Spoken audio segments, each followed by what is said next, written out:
انا عايز اجيب هديه للبنى. اجيب لها ايه صحيح؟ هي كانت قايله لي في شمع نفسها تجيبه.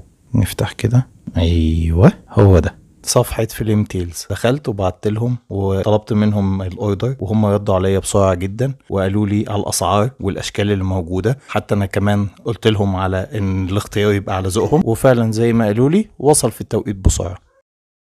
دي الهدية اللي كنت طالبها ولسه واصلة مع المندوب. انا هعمل لها مفاجأة عشان عيد الام. زي ما انتم شايفين طرقعة، بس كلهم الخط بتاعهم تحفة جدا. يا مساءكم فله. يا مساءكم فل. كل سنة وانت طيبة. طيب ايه الحاجات الحلوة دي؟ افتحيها وشوفي. ده ايه ده؟ ريحة فظيعة، في ريحة طالعة. اوكي. البوكي القمر ده ريحته تحفة. جالي هدية فجأة، انا قاعدة بصور عادي زي القمر، بصوا عامل ازاي. شكرا.